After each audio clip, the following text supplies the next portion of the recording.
Yo, what's going on, everybody? Happy Friday. I hope you all are having a fantastic week. I just want to give you guys a little bit of a precursor as to what you guys are about to listen to. Now, don't worry, there's no trigger warning needed. It's nothing like that, so don't get your panties all in a bunch. But number one, this is a little bit longer of an episode than I think you're used to hearing from me. And number two, it does get a little bit heavy in the sense that we talk about religion and spirituality. But with that said, I hope there's something in it for everybody, and I hope you enjoy the episode ahead.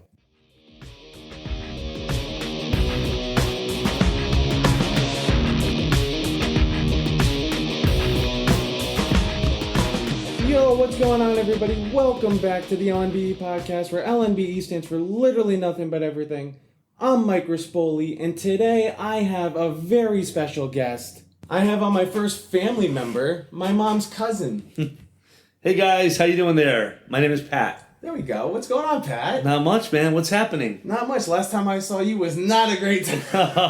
Oh, man. No, it's okay. This time it will be a lot better.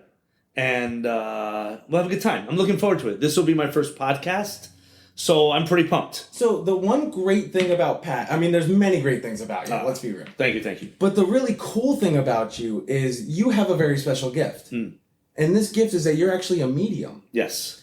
So one of the questions that I have for you is, like, what are the signs of being a medium? Like, how do you know, first of all, that you are one? Because you see all these people on TikTok and they're doing astrology readings and they're talking about spirit guides and all of that stuff. So what separates somebody from astrology versus an actual medium and somebody who actually can see spirits? Got it. The thing with the medium, so as an empath, okay, which means I pick up on people's energy, and as a medium, it means that I connect with people that have passed away. Also, when I do my sessions, I also pick up on the energy around you. So there's three factors that are in play, whether it's the empath, which is the energy, also the energy around you, which also means that I can be picking up on people that around you that haven't passed. And the whole medium thing is when people that have passed, that have messages. With me, with my medium sense, I remember many years ago as a kid, I remember walking past a cemetery and looking out, and I literally can see like the silhouette of people walking in the cemetery. It was the shape of them. It was transparent, but enough for me to see that they were actually human. And I was with my friends. I'm like, hey guys, you see that? And my friends are like, what are you talking about? I'm like, right there. I'm like, you don't see those people right there next to the, right next to the tombstone? They're like, Pat, there's nobody there. So I kind of dismissed it, and I didn't think anything about it. You were seeing things? Like what? I knew that I saw something, but you know what? It wasn't, I was young, so I wasn't aware, and I didn't understand exactly what I was seeing. So I just kind of saw that. I'm like, all right, I just kind of dismissed it and didn't even think anything about it. You know? How old were you when that first happened? Oh, probably like maybe 9, maybe 10. So that was like the first time that you might have thought that you had a gift. That I made. Well, I was wondering why I was able to see the spirits, but I didn't realize it was a gift back then. Okay. Back then, not a lot of people knew about mediums. Not a lot of people knew about psychics or empaths or anything like that. It's just been more so, like the past 10 years? It's been like exploding more so than anything else. And I think that came out with like the whole Long Island medium Correct. thing. It really wasn't until her, like when she was on TV, that I even knew that like mediums were a real thing. Yeah. Because again, I'm thinking like, astrology, spirits, whatever. I think like, especially like, I'm just going to compare this to astrology just because that's the only basis I really have, is like, how do you tell when something actually happens and you're like, oh crap, that happens? Like, how do you know if something is an actual sign from a spirit or if it's just something that's coincidental? Okay. A lot of times what happens is that you will get a feeling within when it's a message from someone else. So I'll give you a perfect example. With astrology is more on a psychic based. Okay. Right? So I think a lot of people have different gifts. Some people are mediums, some people are psychics, some people are empaths, some people are, other spiritual advisors. I don't have the astrology thing. It's interesting because in my sessions, there are some things that I would talk about that do happen to people in the future, but not in like astrology or anything like that. I'm more more present, more about people that they have in common with, people that they want to connect with. That's what I'm in tune with more than anything else. So being an empath, what's some of the energy that you might pick up? What happens is when I do a session, about 15, 20 minutes before the call, I literally sit down and I have my book with me and I meditate. Okay. And I literally just close my eyes and it's almost like a trance within myself where I literally have like an out of body experience where I'm super, super relaxed. Mm-hmm. While I'm having this, all of a sudden, like things will come to me. So I'll start writing things down and all these things. And it happens all the time where whatever I'm writing down, it doesn't pertain to me. It pertains to my next client that I'm about to talk to. Okay. So what I'll do is so I'm more prepared where whenever I speak to someone, it's not a cold call. It's not me just talking to someone and be like, okay, let me see what I feel. I'm like, no, a lot of times I want to do my homework and I already have things to talk about. And while we talk about that, a whole bunch of other things happen at the same time. So when you're meditating, do you do that at the place of where you're doing the reading? Yeah, a lot of times, okay, so usually at my house. Okay. Yep, I'll do it at my house. And what happens is now I will do more sessions over the phone because it's easier. I used to do... How do you pick up on somebody's energy? The energy, regardless if it's over the phone or not, the energy exists. It's all around you. Oh, that's wild. Absolutely, okay. Yeah. In fact, prior to COVID, I would go ahead and do sessions with people face to face. And it was great, and I loved it. But when I can do session at the comfort of my own home, I'm not traveling to anybody's house. I don't have to worry about driving, whatever. I'm at home, I meditate, talk to the person for an hour, and then I'm completely done, and my job is done at that point on. So it's definitely more convenient for me. I think it's more convenient for the customer, for my client. But it's effective as well. Over the phone, it's amazing how much comes through. Whoa, that's freaking crazy. So you mentioned that your first encounter was when you were about 9 or 10 years old. Do you remember your actual first encounter of when you're just like, oh my gosh, that really is a spirit? Like something like, what was that experience like? I remember going to a wake, probably my teens. And I remember going with my parents, going with my family. I don't remember if I knew the person or not, but when I went up to the casket and I saw the person literally spoke to me and said, oh, this is how I passed. This is what happened. This is my family member. That's my father. This is my mother, whatever. Who was this person? Oh man, it was a family friend of my dad's. Okay. So did you know them? I didn't know the person. No. I just went with my parents. And this spirit just knew like, hey, I can go to this person and I can relay this message? Absolutely. Do you remember what the message was? It was more about how they passed, and it was more about them communicating with me so that I was aware and I was more in tune with their energy as well. So the fact of me going to a casket and going to a wake and getting all these messages, I'm like, all right, there's something going on here. And I knew at that point, I'm like, all right, for me to listen to this and understand what the person's talking about, literally having a conversation, but without our mouths moving, it was like, I knew at that point there's like something there. But still, it was still... I was unaware. I didn't really know about the whole medium thing. I knew there was something, but I didn't know what. So do you think that this first spirit that you actually truly encountered, do you think that they purposely came to you to tell you that you have this gift? Like, this person has a gift. I need to let them know.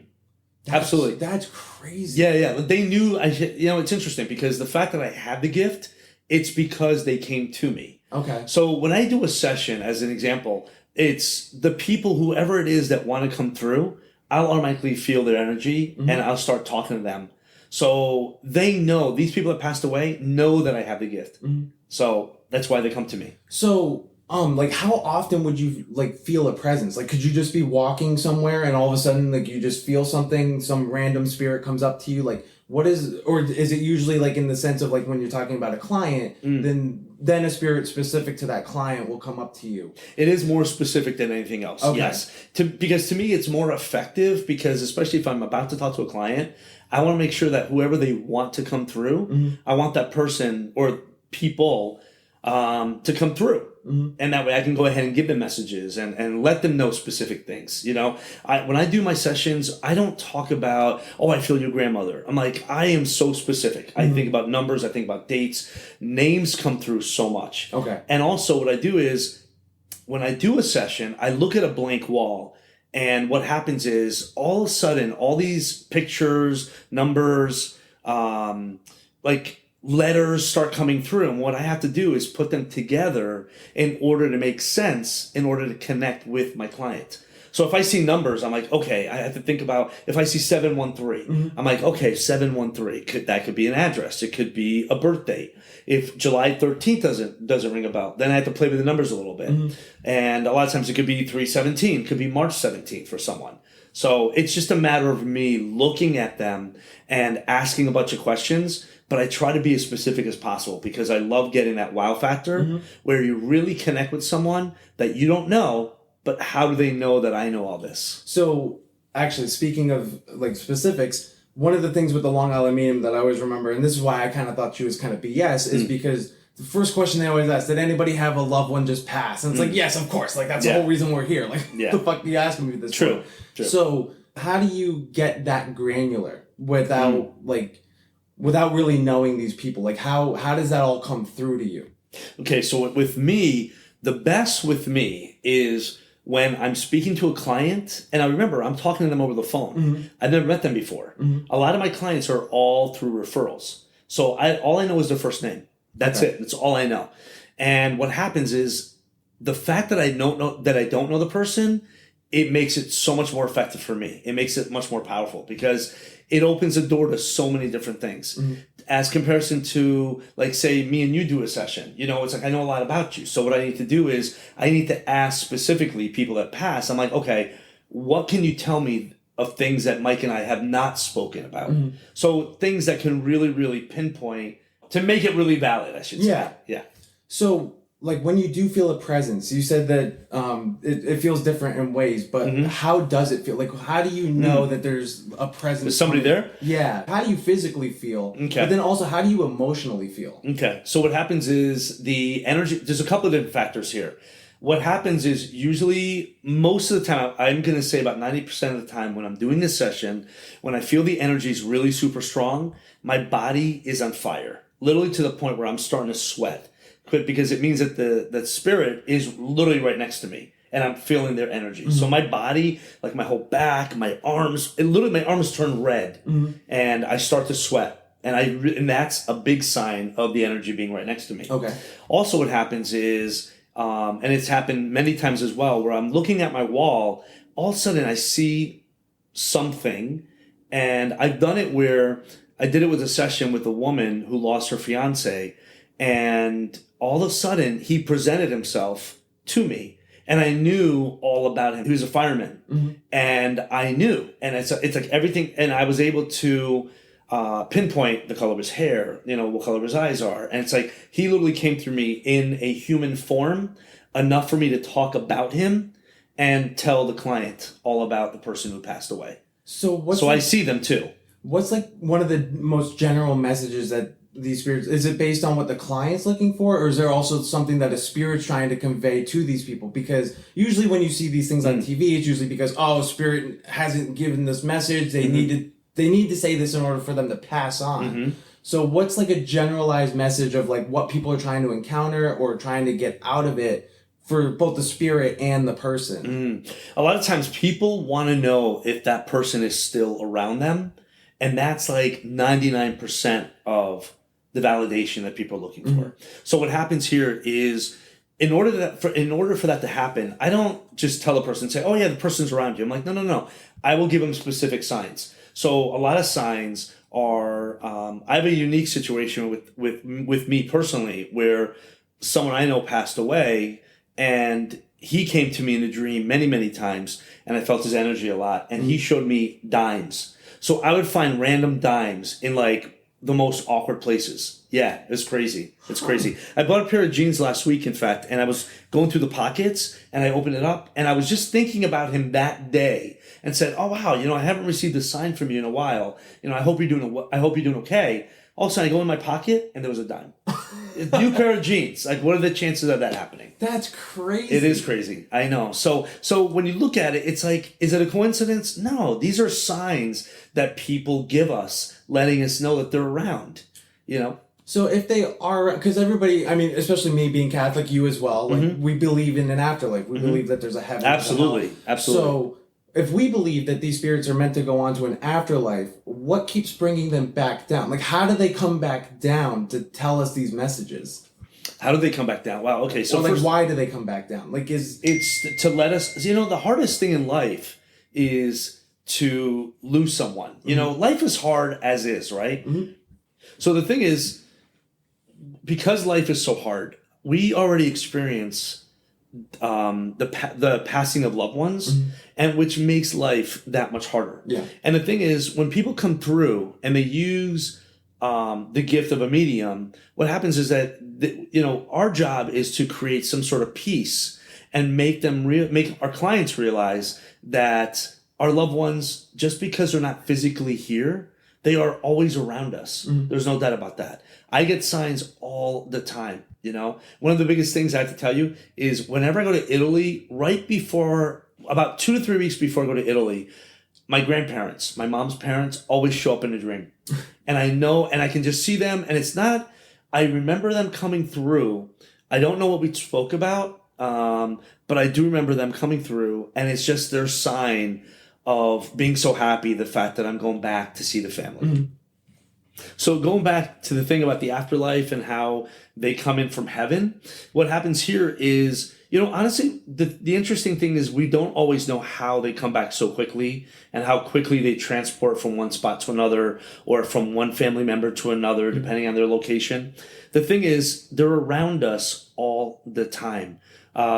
I feel people that passed away, like randomly. I could be in my car. I could be, shopping, whatever. I'll just get like a sense of heat, and I'll know that somebody's around me. A lot of times too is I will get a feeling of them speaking to me, but I feel it within. It's not about me. It's not about words. It's not about my mouth speaking. Mm-hmm. It's about feeling their energy and them talking to me literally through my soul. Huh. Yeah. So actually going like a little bit back, so with that encounter that you had with the person at the wake, you said that you weren't physically speaking to them. Correct. So how were you communicating with them? Was it through your mind? Like literally, yeah. It was literally through my heart. It was literally from inside. So literally it's like, when you're like, you have a gut instinct about something and you're about to do something and something inside is like, no, don't do it. Yeah. That's the same thing. So it's that feeling within. And it's literally, sometimes I'll hear their voices. But in a case like that, specifically, I remember I was just staring at the person and literally we're having a conversation back and forth without me even opening my mouth. So then so is it when you're on these sessions, is it you're quiet for a second because you're trying to listen and have this conversation? Absolutely. Yep. Oh, that's crazy. Yeah. So then the only time you do speak is when you're conveying the message. Correct. Absolutely. That's crazy. Yeah, so I could be in the middle of a session and then all of a sudden I'm like, okay, wait, hang on 1 second. And I'm literally just hearing someone saying something. Mm-hmm. And then I will just go ahead and just relay the message. Oh, that's wild. Yeah. But I try to be as specific as possible. I want to be as specific as possible because I don't believe in being vague. When it comes to being a medium, it's like the more specific you are about things, the more true you are because the fact you're listening and you're connecting those strong words and that strong energy to that person. Mm-hmm. So just going back to that afterlife question, the only reason I even brought that up is because back in 2019, my grandfather passed away and you came over to my parents' house. I was living at Rhode Island at the time, so I was not there. But I heard this story, and it was amazing. You've actually never even told me this story. I want to hear it from you. Sure. You sat down, from what I know, you sat down in the chair that my grandfather used to always sit in at my parents' house. Yeah, I was drawn to that chair so badly. And something happened. Now, I don't remember what happened, but can you take me through? Because from what I do remember, from what my parents relayed to me, he did mention that there was an afterlife. And my grandfather was the most religious person in the world. Like, you guys think I'm bad? Like, this guy was really, like... Yeah. So, do you remember that encounter, and can you take me through it? Yeah. I don't remember the whole thing because there was so much energy going on. But I remember your parents wanted me to talk about, whoever came through. And I remember when I walked into the kitchen, I remember just looking at that chair. I'm like, I need to sit here. Mm-hmm. And that's when your parents were like, wow, that's the chair that your grandfather would sit in. I said, good. And then all of a sudden, I ended up getting this insane amount of heat. And I was starting to sweat. Even I remember your mom was like, do you need a tissue? You need a paper towel? It was visible sweat. Mm-hmm. And I'm like, yeah. I'm like, your father's here. And all of a sudden I looked at your dad. I said, your father is giving me a nickname. He kept saying a nickname. There's something with a B, like a bub, I mean, he keeps telling me a name, but he's like, he keeps repeating it, but it's not making sense to me. And then your dad was, what was it? Was it Bubby? Buster. Buster. And my grandfather used to call me that. Oh, Buster. Yeah, yeah. So there was something with the B. So like that was validation right there. The fact that I was feeling the heat with number one, that meant his presence. The fact that I was sitting, out of all the chairs to sit in a table, why was I drawn to that one? It's because your grandfather wanted me to sit in that chair because his energy was right there. And now, do you also remember what happened during that encounter, too, with what my grandfather said? I know this was years ago. Man, honestly, I know your parents... You know, it's interesting because I do so many sessions. Yeah. I don't remember everything that goes on with that. Do you remember? From what I was told, because I wasn't there. Okay. So, but what I was told was my grandfather did mention that there was an afterlife. That there was heaven. And it was something along the lines of, like, Earth is actually hell.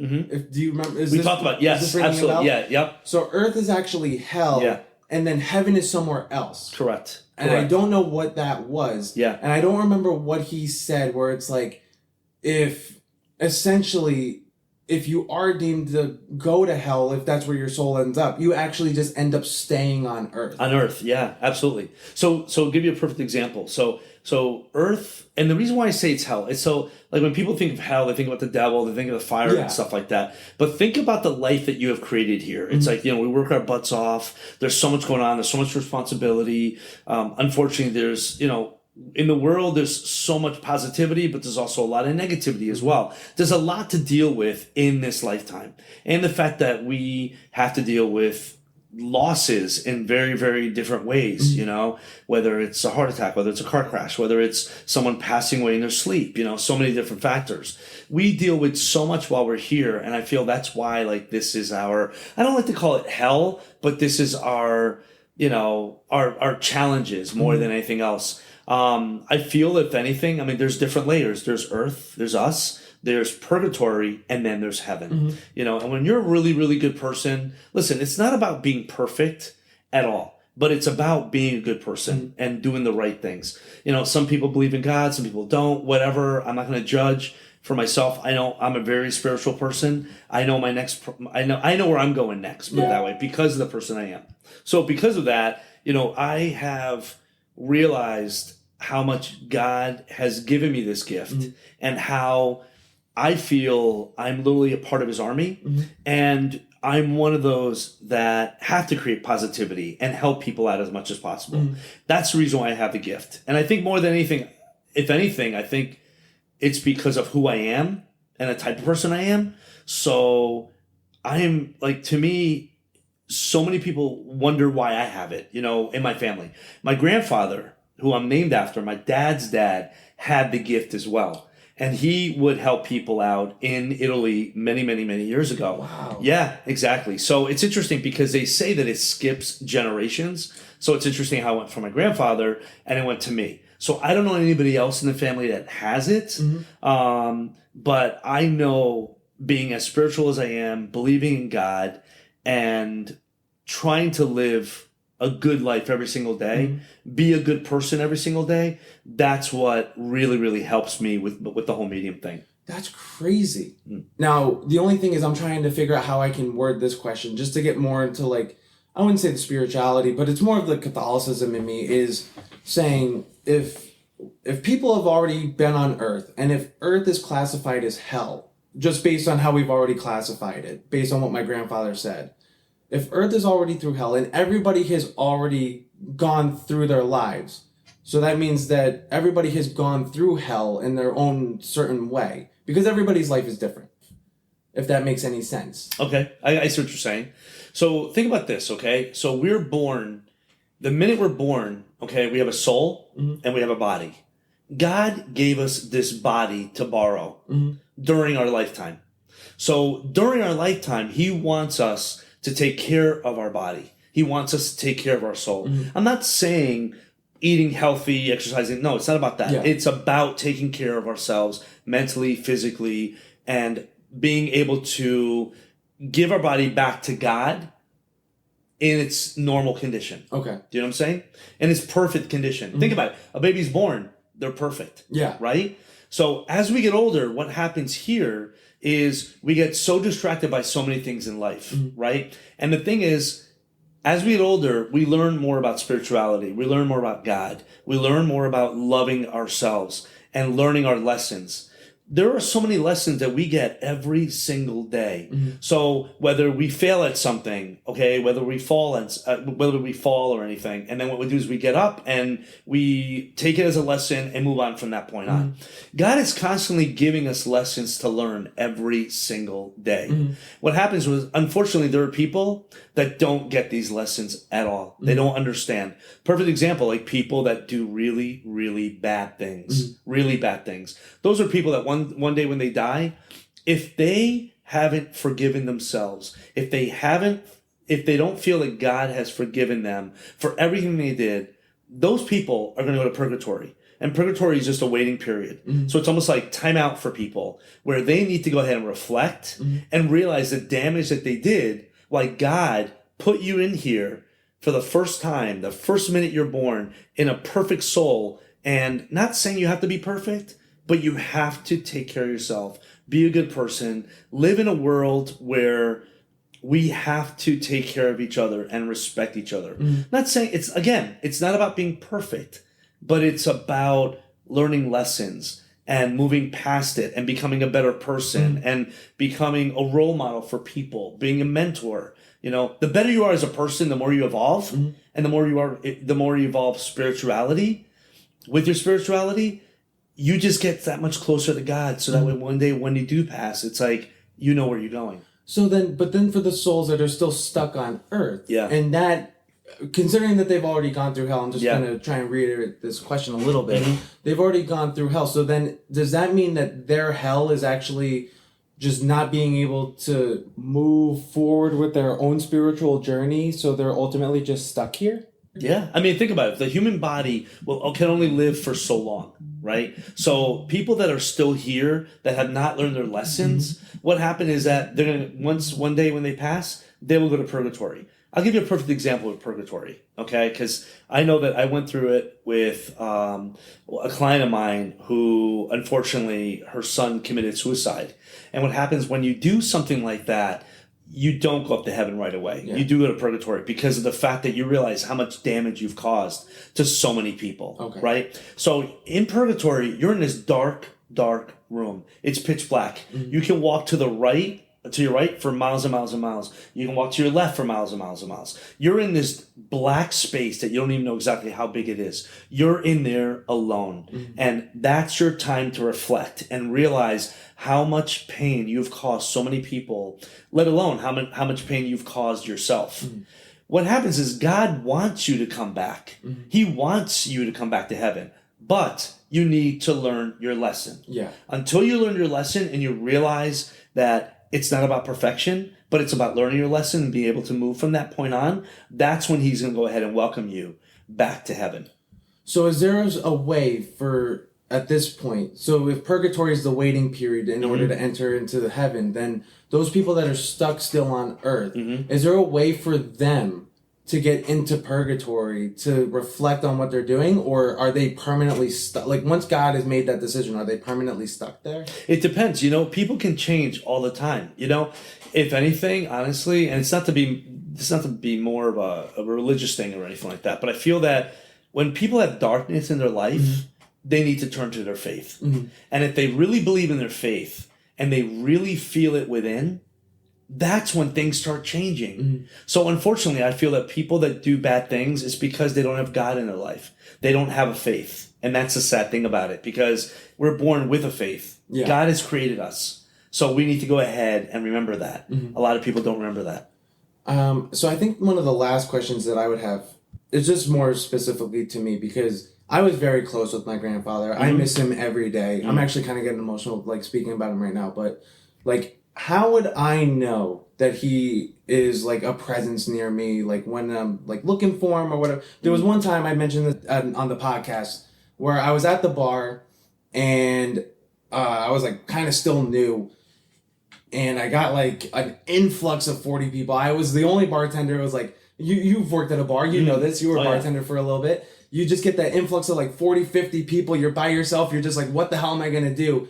And all of a sudden, I just felt this like sense of calm. And I thought in that moment that my grandfather was on my shoulder, just being like, hey, like I'm here to help you. Exactly. So you okay, do you remember feeling that sense? Yes. Do you remember having that feeling from within? Yeah. That's exactly what it's like. Okay. That's a sign from your grandfather, knowing the fact that he's watching over you, the fact that he worked. You know, he owned, like, it's not that bar. Was it that bar? No, he owned the bar, like, kind of around the corner from the place. Yep. So he was in the bar business as well, you know, in the restaurant business. So he knows what it's like, you know, getting an influx of that many people. Yeah. So, but when you get that feeling, that's someone talking to you and saying, you got this. But then it's going to be okay. What would be some physical signs that I could also look for?